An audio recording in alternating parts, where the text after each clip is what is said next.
Adam, let's go over to the NFL. And let's start in the 1 o'clock Eastern slate tomorrow. The Indianapolis Colts hosting the Jacksonville Jaguars. The Colts, Adam, they're right back in the thick of things after that horrible start. They've taken full advantage of mediocre teams on the schedule. They obviously started the season 0-3. They beat Miami week 4. They should have beat Baltimore in that game where they blew the big lead. They handled Houston. They handled San Francisco. They handled the Jets. And now they get another bad team in Jacksonville who's coming off, again, by every standard, the most perplexing result of the NFL season, where if you told me before the game that Jacksonville was going to score 9 points against Buffalo, average under 4 yards a play, I would have said, oh, Buffalo wins the game 35-9. Not quite. Jacksonville, of course, with the 9-6 win, the biggest upset we've seen in the NFL this year, closing as a 16-point underdog. Now they are 10 consensus at Indianapolis in this one, Adam, and I am strongly considering a play on the Colts this week.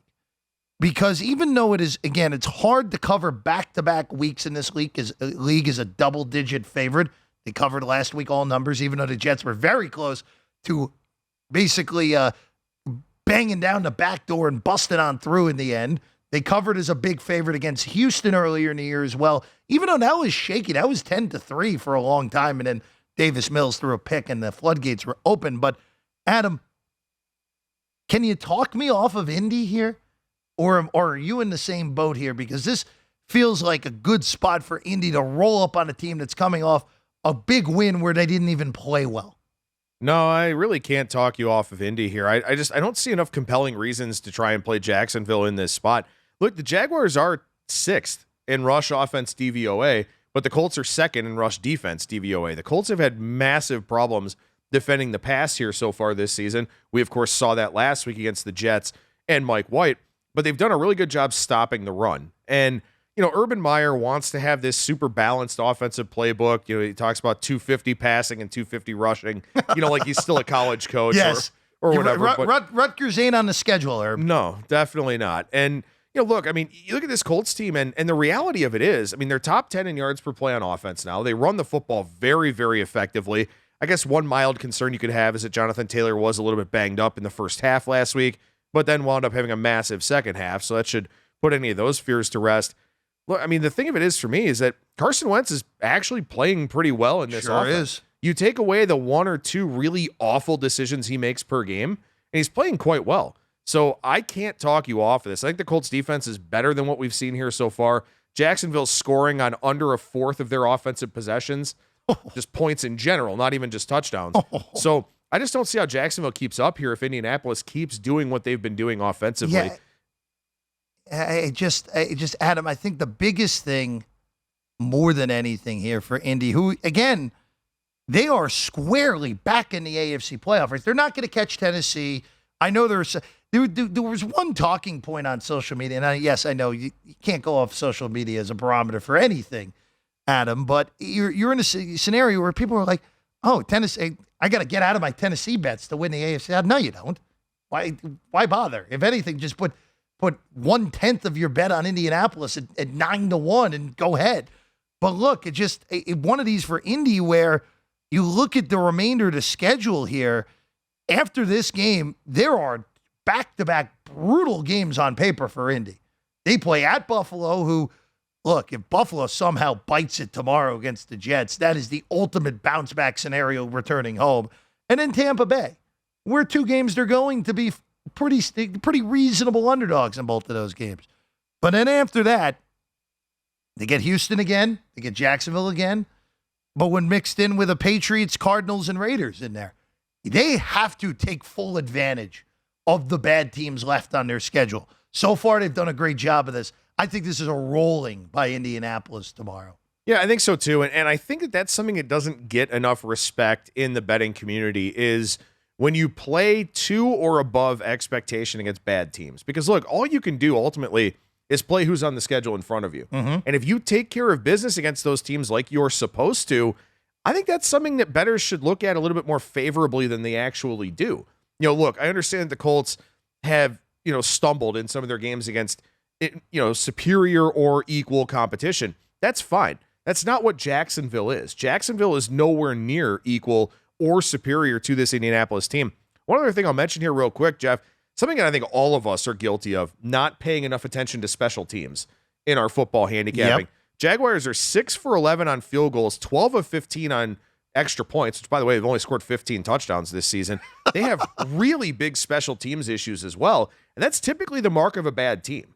So I think that's also a hidden advantage here for the Colts a little bit, in that their special teams should have an advantage in this game as well. Well, even in again, look at the box score from last week. And it just, the box score really just shows how horrible of a loss that was by Buffalo, where C.J. Beathard made the offensive numbers look better. C.J. Beathard threw 2 passes in that game. And if you take the Beathard passes out, Jacksonville is averaging 4.5 yards a pass and 3 yards a carry, and they missed 3 kicks. One of them was wiped off the board, and then Wright flipped around and missed the next kick after the penalty. Like, that result last week was such a fluke. And again, everyone will point to, it's a lot of points to lay. And look, I understand. It is hard to cover as a double-digit favorite.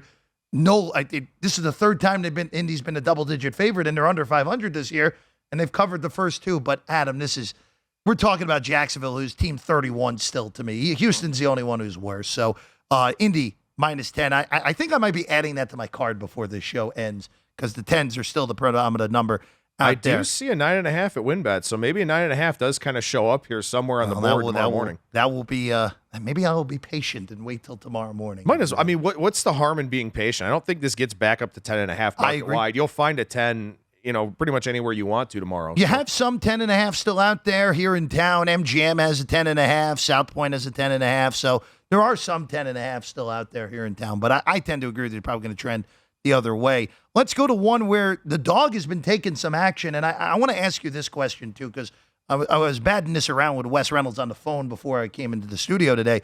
Atlanta and Dallas. Dallas coming off that disaster last week against Denver, 30-16. That was all window dressing. It was really 30-0 in that one. And Atlanta got a really nice win on the road, 27-25 at New Orleans last week. This game opened 9.5. And this was as low as 7.5 behind us here at Circa earlier today. That 7.5 was pretty quickly scooped up. And now we see a consensus 8 on the Dallas Cowboys. And Adam, I'm going to ask you this, because I'm not certain who's moving this. Are sharps coming in betting Atlanta? Or here's the one question for you. Are the books not concerned about taking Dallas teaser money in this game? Because at 9.5, of course, that's an unteasable number for Dallas. Once you get to 8, you're getting back through the 3 the other way. You can then tease Dallas down to 2, of course, in your traditional 6-point teaser. Yeah, I think it's a very interesting argument that you make is, look, as you said, we know that Dallas is going to be exceptionally popular in teasers. A lot of the sharper guys tend to play the underdog teaser going up through 3 and 7. A lot of the recreational bettors will come down through 3 and 7, take those favorites, much like Dallas here in this spot. I agree with you. I think it's a really interesting way to look at it, because teasers have gotten much more popular this season. A lot of people have been playing them, and this one now does fit the mold of being a pretty good teaser candidate. I think what's intriguing to me about this game is the Atlanta money that we've gotten, not just early in the week, but kind of throughout the week. As you said, with this one coming down to 7.5, it's almost been kind of waves of influential money that's kind of pushed this one down. And I know that, Matt Ryan has graded well by Pro Football Focus numbers over the last few weeks, and they've played a little bit better since their bye, and it seems like Art Smith kind of taking hold of this offense a little bit. Maybe it's a fade of the Dallas defense. Maybe that's something that people are kind of looking at here. I don't really like anything in this game. I think that it's scary enough with Dallas teasing them down that I don't want to do it, just because of, what we saw last week. We know Dak Prescott's not 100%. The defense is pretty shoddy. I don't really know if there's anything I like from a side standpoint, but I will say this. Now that this total's up to 54.5, it's gone through 51, 52, and 54, all relatively key numbers from a total standpoint. Maybe you play the under in this one when it peaks. I know it's a scary bet to make, but still, I mean, I don't think that in week 10, the books are going to be that far off on a total that it moves, 3.5, 4 points. That is one that you would be holding your nose with dealing with those offenses. By the way, it'll be in my best bets. I have Dallas in my best bets laying 8. Laid a little 9. Then I went back today, Couldn't quite get to 7.5. I laid 8 earlier today. I just think this is, from bettors, I think this is a little bit overreaction to what we saw last week from Dallas. I'm willing to say that was a one-off just mess from the Cowboys. Now, Tyron Smith isn't going to play again. How much does that impact? Not as much as last week, because Atlanta's defense significantly worse than the unit Dallas faced a week ago. You'll see more all my best bets later. Adam will have to grade those out later on the program. When we get back, though, we're going to MetLife Stadium. Mike White returns. They play the Bills. We'll discuss that next here on VSiN's BetCenter.